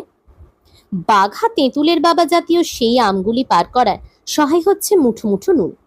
অবশ্যই তুচ্ছ হলেও বস্তুটা সংগ্রহ করতে বালক বাহিনীকে বিশেষ বেগ পেতে হয়, কারণ ওর আশ্রয়স্থল যে একেবারে রান্না ভাঁড়ারে, যেটা নাকি সম্পূর্ণ গিন্নিদের এলাকা। আর যে গিন্নিরা হচ্ছেন একেবারে সহানুভূতিহীনতার প্রতীক। ছেলেপুলেদের সবকিছুতেই তো তারা খড়গহস্ত। নুন একটু চাইতে গেলেই প্রথমটা একেবারে তেড়ে মারতে আসবেন জানা কথা। তবে নাকি ছেলেগুলোর খুব ভাগ্যের জোর যে প্রায় সব সময়ই ওরা ওনাদের অস্পৃশ্য, কাজেই মারতে আসলেও মারতে পারেন না। তারপর বহুবিধ কাকুতি মিনতির পর যদি বা দেবেন তো সে একেবারে সোনার ওজনে দেবেন, আর সঙ্গে সঙ্গে বলবেন, যাচ্ছিস তো আবার টক বিষ আমগুলো গিলতে, ঘরে এত খায় তবুও আঁশ মেটে না গো, কি রাক্ষসে পেট গো, কি লক্ষ্মী ছাড়া দিশে, মরবি মরবি, রক্ত আমাশা হয়ে মরবি, সবগুলো একসঙ্গে মনসা তলায় যান, যত সব পাপগুলো একত্তর জুটেছে। গালমন্দবিহীন লবণ সে ওরা কল্পনাও করতে পারে না। তবে সত্য আগে আগে চরণ মুদির দোকান থেকে বেশ খানিকটা সংগ্রহ করে আনতে পারত, কিন্তু ইদানিং অর্থাৎ বড় হয়ে স্তক মুদির দোকানে ভিক্ষে করতে যেতে ওর লজ্জা করে। বড় জোর দূরে দাঁড়িয়ে থেকে নিতান্ত একটা শিশুকে লেলিয়ে দেয়। কোবরেজের মেয়ে বলে সমাজে সত্যর কিছুটা প্রতিষ্ঠা আছে, সে প্রতিষ্ঠার মর্যাদাটাও তো রাখতে হবে। আজ দুপুরে আমবাগান পর্বে সত্য ছিল, তারপর কখনো এক সময়ে যেন বাড়ি চলে গিয়েছিল। খেদি একটু কল্পনাপ্রবণ, তাই সে বলে, সত্যর শোরবাড়ি থেকে কেউ আসেনি তো? দূর, শোরবাড়ি থেকে আবার কেউ কেউ শুধু শুধু আসতে যাবে কেন? আর আসেও যদি, সত্যর সঙ্গে কি? যে আসবে সে তো চণ্ডী মণ্ডপে বসবে। সহসা পুঁটি চেঁচিয়ে ওঠে, আসছে আসছে আসছে! বাবা ধরে পেরান পায়। এত দেরি কেন রে সত্য? আমরা সেই কখন থেকে জল ঠান্ডা করছি। সত্য বিনা বাক্যে গম্ভীরভাবে ঘাটের পৈঠের ভাঙাচোরা বাঁচিয়ে জলে নামে। কি রে সত্য, মুখে কথা নেই যে? বাবা, আজ এত পায়া ভারী কেন রে তোর? সত্য এক মুখ জল নিয়ে কুলকুচো করে ঠোঁট বাঁকিয়ে বলে, পায়া ভারী আবার কি? মনুষ্যের হৃৎচরিত্রের দিকে ঘেন্না ধরে গেছে। ও মা, কেন রে? কাকে দেখে? কার কথা বলছিস? সত্য জ্বলন্ত স্বরে বলে, বলছি আমাদের জটাদার বউয়ের কথা। গলায় দড়ি, মেয়ে জাতের কলঙ্ক। সত্যর বয়স 9 বছর। অতএব সত্যর পক্ষে এই ধরনের বাক্যবিন্যাস অসম্ভব এমন কথা ভাববার হেতু নেই। শুধু সত্য কেন, নেহাত ন্যাকা হাবা মেয়ে ছাড়া সে আমলে 8-9 বছরের মেয়েরা এ ধরনের বাক্যবিন্যাসে পোক্তই হতো। না হবে কেন? 4 বছর বয়স থেকেই যে তাকে পরের বাড়ি যাওয়ার তালিম দেওয়া হতো, আর বয়স্থাদের মহলে বিচরণের ক্ষেত্র নির্বাচন করা হতো। সেক্ষেত্রে শিশু বলে কোনো কথাই বাদ দেওয়া হতো না তাদের সামনে। কাজেই সত্য যদি কারো ওপর খাপ্পা হয়ে তাকে মেয়ে জাতের কলঙ্ক বলে অভিহিত করে থাকে, আশ্চর্য হবার কিছু নেই। পুণ্যি তাড়াতাড়ি প্রশ্ন করে ওঠে, কেন রে, কি হয়েছে?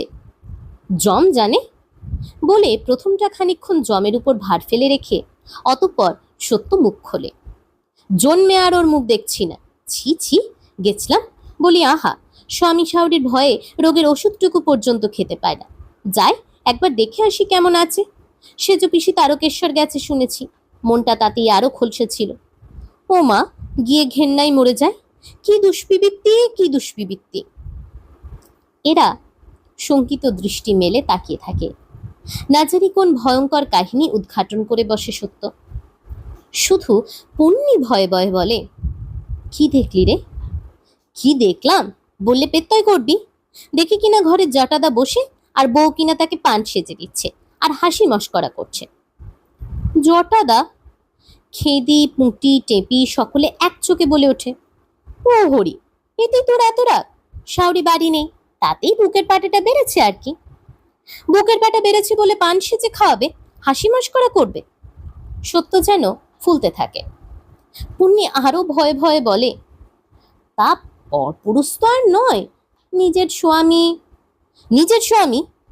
সত্য ঝটপট বার দুই কুলকুচো করে বলে, খ্যাংরা মারো অমন স্বামীর মুখে! যে স্বামী লাথি মেরে জমের দক্ষিণ ধরে পাঠায়, তার সঙ্গে আবার হাসি গপ্প! গলায় দিতে দড়ি জোটে না? আবার আমায় কি বলেছে জানিস? আমার স্বামী আমায় মেরেছে, তোমায় তো মারতে যায়নি ঠাকুরজি। তোমার এত গায়ে জ্বলা কেন যে ছড়া বেঁধে গালমন্দ করতে আসো? এরপর আবার আমি ওর মুখ দেখবো? আঁচলটাকে গা থেকে খুলে জোরে জোরে জলের ওপর আঁচড়াতে থাকে সত্য। সখী বাহিনী কিঞ্চিত বিপদে পড়ে। ওরা অভিযুক্ত আসামিনীকে খুব একটা দোষ দিতে পারে না, কারণ স্বামী একদা একদিন বেদম মেরেছে বলে যে জন্মে আর সে স্বামীকে পান সেজে খাওয়ানো চলবে না, এতটা কঠোর ক্ষমাহীন মনোভাব তাদের পক্ষে আয়ত্ত করা শক্ত। অথচ সত্যর কথার প্রতিবাদ চলে না, সত্যর কথায় সমর্থন না করলে চলে না। কিন্তু ও কিসের শব্দ? হঠাৎ বুঝি ওদের বিপদে রক্ষা করলেন মধুসূদন। পুকুর পাড়ের রাস্তায় তালগাছের সারির ওদিকে যেন অশ্বক্ষুরধ্বনি ধ্বনিত হলো। ঘোড়ার খুরের শব্দ না? ঘোড়ায় চড়ে কে আসে? পুণ্যি তরবর করে ঘাটে উঠে এগিয়ে দেখে পরিত মরি করে ছুটে আসে। এই সত্য, মেজদা! মেজদা অর্থাৎ রামকালী। সত্য অবিশ্বাসের হাসি হেসে মুখ ভেঙিয়ে বলে ওঠে, স্বপ্ন দেখছিস নাকি? বাবা না জিরেটে গেছে। আহা, তো সেখানে তো আর বাস করতে যায়নি, আসবে না? ইত্যবসরে ক্ষুরধ্বনি একবার কিছুটা নিকটবর্তী হয়েই ক্রমশ দূরবর্তী হয়ে যায়। সত্য গলা বাড়িয়ে একবার দেখতে চেষ্টা করে, তারপর নির্লিপ্তভাবে বলে, যেমন তোমার বুদ্ধি! বাবা বুঝি ঘোড়ায় চড়ে জিরেটে গেছিল, নাকি পালকিটা মাঝ রাস্তায় ঘোড়া হয়ে গেল? পালকি? তাও তো বটে।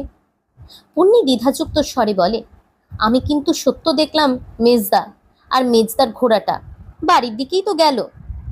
তা গেল বটে, তবে কি হঠাৎ চিরেটের সেই রোগীর নেই অবস্থা ঘটেছে?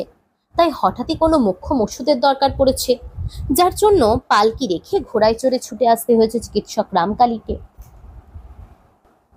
খেদি বলে, যাই হোক বাপু সত্য, তুই বাড়ি যা। কোবরের জ্যাঠা ভেন্ন এ গ্রামে ঘোড়াতেই বা চড়বে কে? এ কথাটাও খাঁটি। ঘোড়া আর আছেই বা কার? এ অঞ্চলে কালে কশ্মি এনে বর্ধমান রাজ্যের কোনো কর্মচারী কি কোম্পানির কোনো লোক ঘোড়ার পিঠে চড়ে আসে, নইলে ঘোড়া কে কোথায় পাচ্ছে? ঘাট থেকে উঠে পড়ে সত্যবাহিনী। এখন প্রথমটা সকলেরই সত্য ভবনে অভিযান, কারণ ঘোড়া রহস্য ভেদ না করে কে স্থির থাকতে পারবে? ভিজে কাপড়ে জল শুপিয়ে আর মলের গোছা বাজিয়ে ওরা রওনা হলো। কিন্তু এ কি তাজ্জব! এ যে একেবারে রূপকথার গল্পের মতো। সত্যদের বাড়ির কাছাকাছি পৌঁছতে না পৌঁছতে হাঁ হয়ে দেখে ওরা রামকালী ফের ফিরে যাচ্ছেন ঘোড়া হাঁকিয়ে। শুধু এবারে বাড়তির মধ্যে তার পিছনে পিঠ আঁকড়ে আরেকজন বসে। সেজনটি হচ্ছে সত্যর বর্দা, রামকালী চাটুজ্যের বইমাত্র ভাই কুঞ্জবিহারীর বড় ছেলে রাসবিহারী। পুণ্যের কথায় সত্যি বটে, অশ্বারোহী ব্যক্তি রামকালী, কিন্তু এ নিয়ে এখন আর বাহাদুরি ফলায় না পুণ্যি। শুধু হাঁ করে অনেকক্ষণ ঘোড়ার পায়ের দাপটে ঠিকরে ওঠা ধুলোর ঝড়ের দিকে তাকিয়ে থেকে নিঃশ্বাস ফেলে বলে, ব্যাপার কি বলতো? আমিও তো তাই ইনকাম করছি। সত্য অবাক ভাবে বলে, ওষুধ নিতে আসবে যদি বাবা, তো বর্দাকে পিঠে বেঁধে নিয়ে যাবে কেন? সেই তো কথা। প্রচন্ড গরম, তবু জল সপসপে ভিজে কাপড়ের ওপর হাওয়ার ডানা বুলিয়ে যাওয়ার দরুন গাটা কেমন শিটশিট করে এলো। সত্য এবার হাঁ করা ভাব ত্যাগ করে বিচক্ষণের সুরে বলে, নে নে চল, দৌড়ে দাঁড়িয়ে গুলতুনি করে আর কি হবে? বাড়ি গেলেই টের পাবো কি হয়েছে। তোরা যা, ভিজে কাপড় ছিঁড়ে আয়, আমি দেখি কি হয়েছে। কি হয়েছে? যা হয়েছে তা একেবারে সত্যর হিসেবের বাইরে। শুধু সত্যর কেন, সকলেরই হিসেবের বাইরে। ঘোড়ায় চড়ে ঝড়ের বেগে এসে সমগ্র সংসারটার উপর যেন প্রকাণ্ড একখানা পাথর ছুঁড়ে মেরে ফের ফিরে গেছেন রামকালী। সেই পাথরের আঘাত সহজে কেউ সামলাতে পারছে না।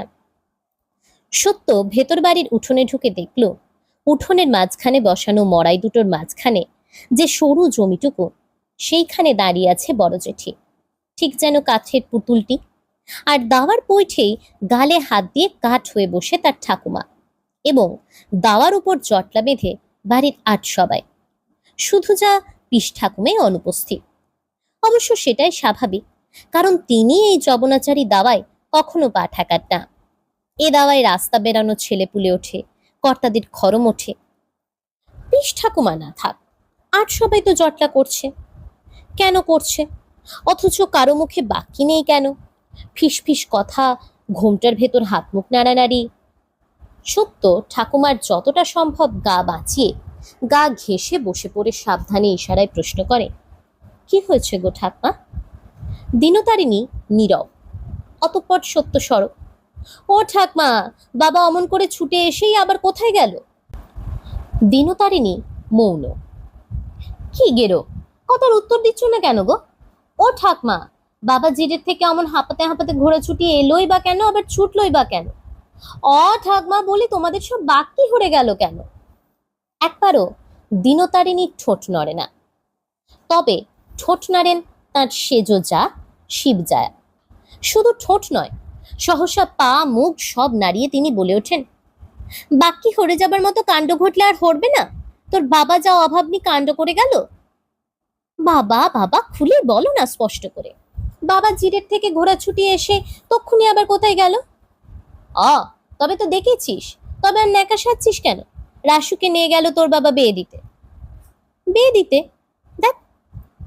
সত্য পরিস্থিতির মর্যাদা ভুলে হি হি করে হেসে গড়িয়ে পড়ে, আহা, আমায় যেন নাকা পেয়েছে সেজো ঠাকুমা, তাই পাগল বোঝাচ্ছে। বর্দার বুঝি বিয়ে হতে বাকি আছে বলেই ছেলের বাবাই হয়ে গেল বর্দা।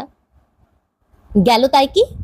এবার হঠাৎ দিনতারিণী মৌন ভঙ্গ করে নাতনিকে ধমকে ওঠেন, বড্ড তো দেখছি ট্যাঁকে কথা হয়েছে তো, ছেলের বাবা হলে আর বিয়ে করতে নেই, মহাভারত অসত্য হয়ে যায়।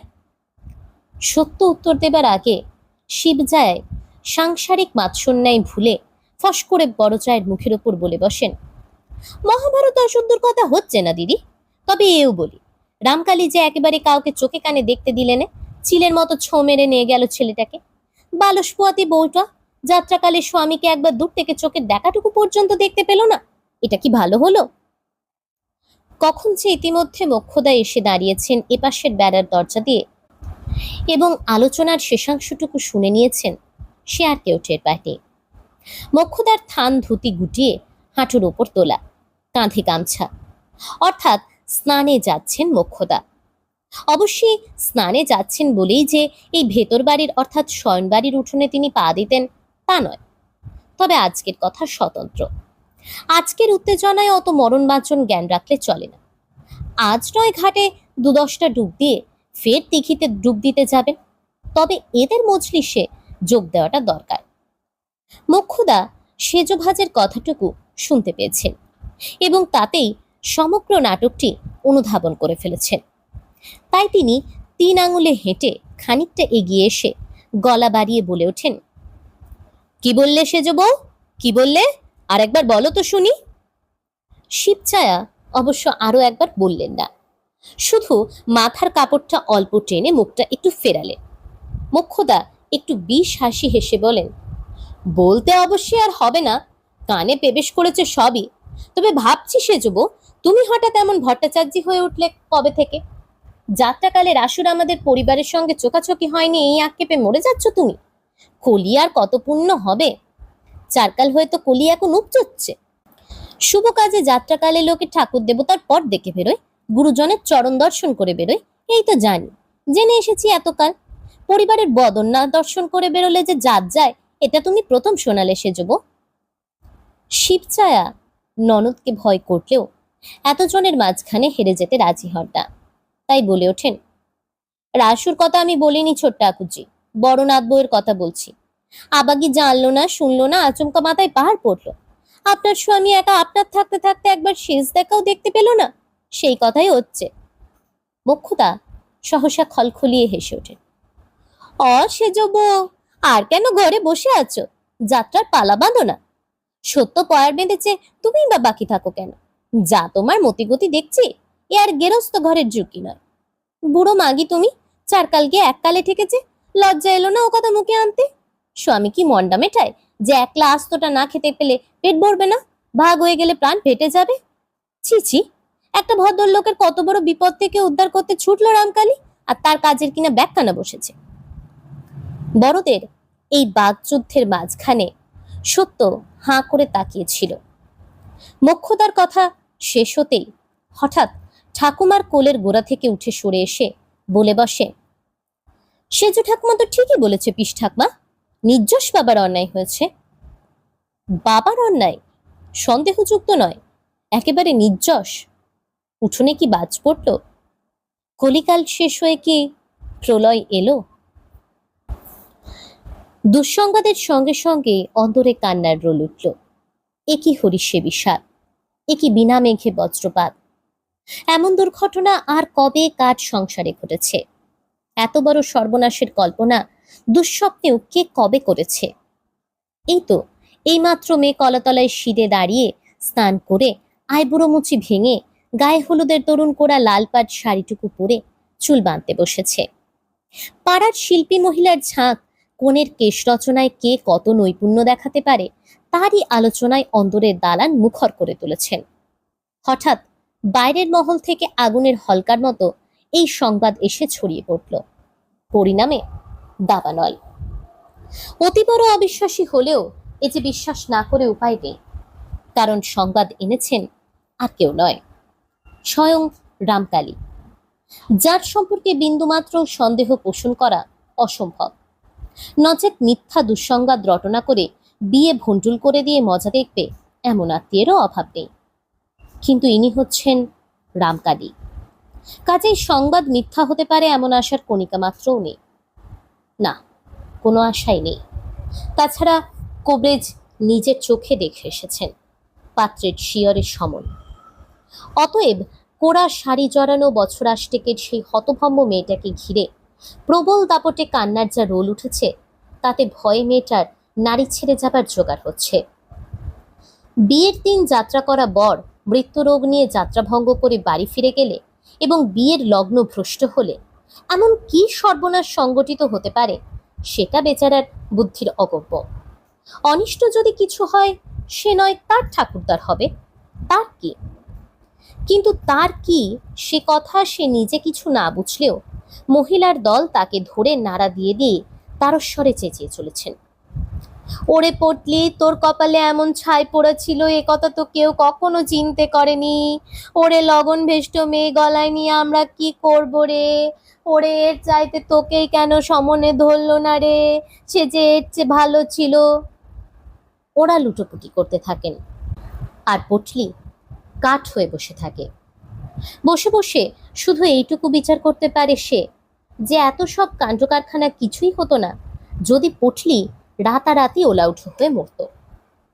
ওদিকে চণ্ডীমণ্ডপে লক্ষ্মীকান্ত বাড়ুজ্জে মাথায় হাত দিয়ে পাথরের পুতুলের মতো বসে আছেন, আর সেই পুতুলের মস্তিষ্কের কোষে কোষে ধ্বনিত হচ্ছে, এ কি করলে ভগবান, এ কি করলে ভগবান। রামকালী চলে যাওয়ার পর থেকে লক্ষ্মীকান্ত আর একটিও কথা বলেনি। অপর কেউ তাকে সম্বোধন করতে সাহস পায়নি। ওদিকে বড় ছেলে শ্যামকান্ত বিশুষ্ক মুখে ঘাটের ধারে শিবতলায় গিয়ে বসে আছে চুপচাপ। বাপের দিকে যাবার সাহস তার নেই।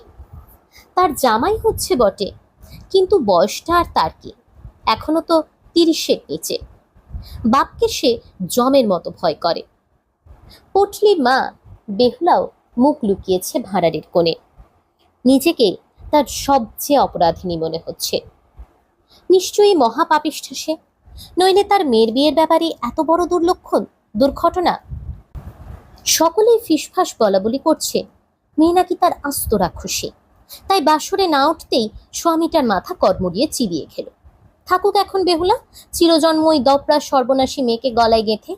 জাত ধর্ম কুল মান সবই গেল, রইল শুধু আমরণ জম যন্ত্রণা। হ্যাঁ, বিয়ের রাত্রে বর পিপঠাট কি আর হয় না? ছাদনাতলা থেকেও বর উঠে যেতে দেখেছে অনেকে, কিন্তু সেসব অন্য কারণে।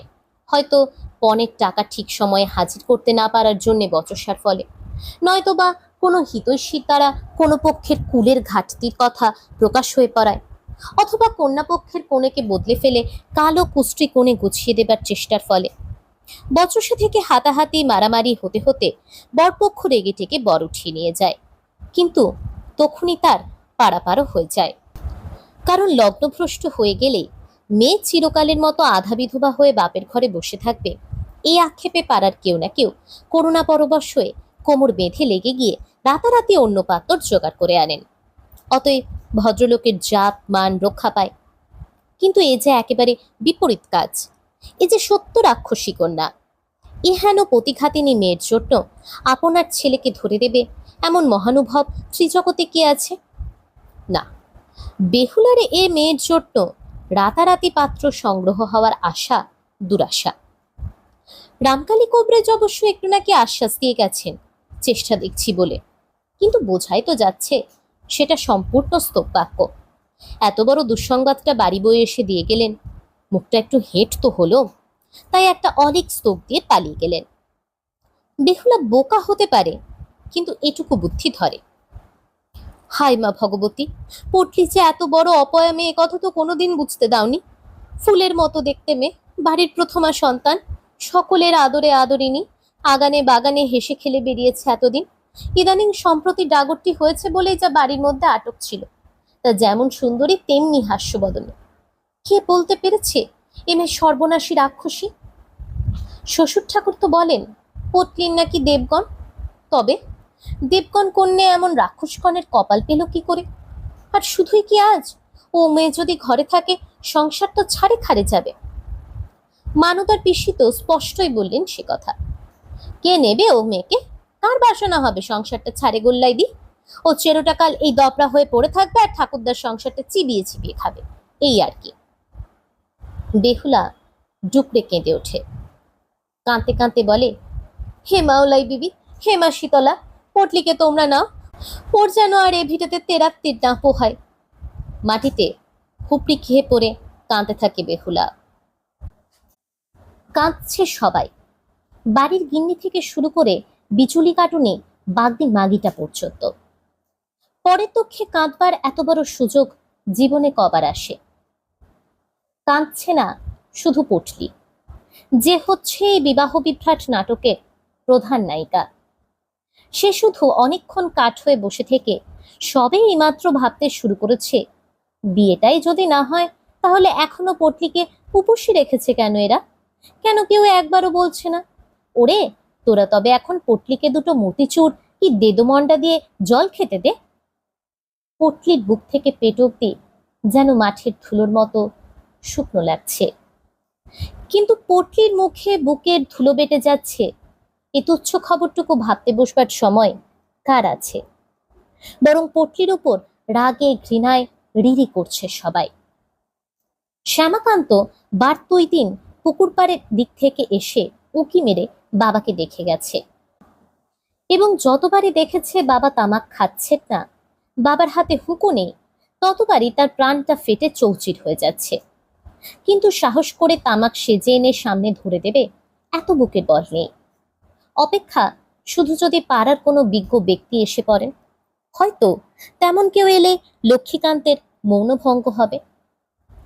নিজের যত বড় বিপত্তি হোক, মানির মান অবশ্যই রাখবেন লক্ষ্মীকান্ত। কিন্তু পাড়ার ভদ্রলোকদের আর আসতে বাকি আছে কার? তারা তো সবাই একে একে এসে গেছেন। বেলা পড়ে এলো, অর্থাৎ সর্বনাশের সময় ঘনিয়ে এলো। এহেন সময়ে শ্যামাকান্তর প্রার্থনা পূর্ণ হলো। এলেন রাখহরি ঘোষাল, রীতিমতো বয়স্ক ব্যক্তি, অপেক্ষাকৃত দূরের পাল্লায় থাকেন, তাই এতক্ষণ এসে উঠতে পারেননি। তিনি এসে নীরবে খড়ম খুলে ফরাসে উঠে বসলেন। ট্যাঙ্ক থেকে শামুকের খোলের নস্যদানি বার করে দুটি নিলেন। তারপর ধীরে সুস্থে বললেন, ব্যাপার তো সবই শুনলাম লক্ষ্মীকান্ত, কিন্তু তুমি এভাবে মচ্ছিভঙ্গ হয়ে বসে থাকলে তো চলবে না। লক্ষ্মীকান্ত বাড়ুজ্জে বয়সের সম্মান রাখতে জানলেও ঘোষাল ব্রাহ্মণের পায়ের ধুলো তো আর নেবেন না, তাই মাথাটা একটু নিচু ভাব করে ক্লান্ত স্বরে নেপথ্যের দিকে গলা বাড়িয়ে বলেন, ওরে কে আছিস? ঘোষাল মশাইকে তামাক দিয়ে যা। থাক থাক, ব্যস্ত হতে হবে না, রাখহরি ঘোষাল বলেন। সন্ধ্যা তো আগত প্রায়, এখন কি করবে স্থির করলে? স্থির আর আমি কি করব ঘোষাল মশাই? লক্ষ্মীকান্ত হতাশভাবে বলেন। স্বয়ং যজ্ঞেশ্বরী যে যজ্ঞ পণ্ড করতে বসলেন।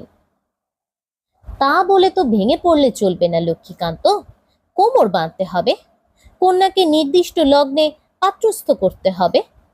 লগ্ন কখন? মধ্যরাত্রের পর।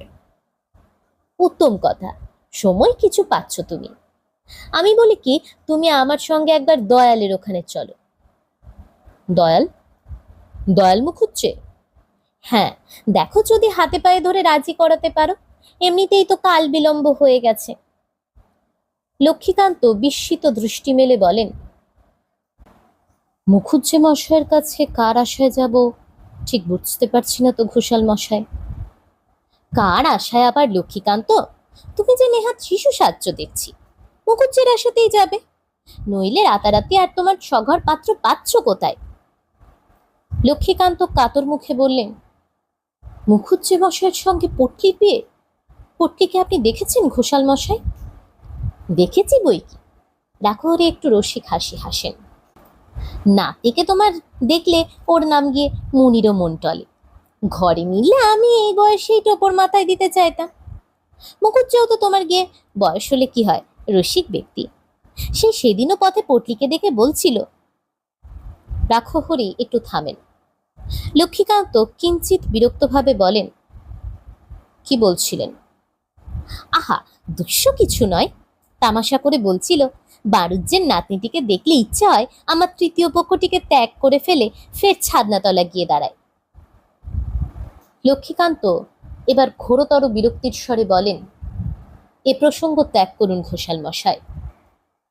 বটে, ও রাখহরির সঙ্গে সঙ্গে উঠে দাঁড়ান। বুঝতে পারিনি, কলি পূর্ণ হতে এখনো কিছু বিলম্ব আছে ভেবেছিলাম। যাক, শিক্ষা হয়ে গেল। আর যাই করি, কারোর হিত করবার চেষ্টা করব না। লক্ষ্মীকান্ত এবার ত্রস্ত কাতরতায় বলে ওঠেন, আপনি অযথা কুপিত হবেন না ঘোষাল মশাই। আমার অবস্থাটা বিবেচনা করুন। মুখুজ্জে মশাই আমার চাইতেও প্রায় 4-5 বৎসরের বয়সী, তাছাড়া হাঁপানি রোগগ্রস্ত। হাঁপানিতে জম রোগ নয় লক্ষ্মীকান্ত, রাখহরি সতেজে বলেন। আয়ুর্বেদ মতে ওটা হচ্ছে জিয়জ ব্যাধি। তাছাড়া বয়সের কথা যা বলছো ওটা কোনো কথাই নয়।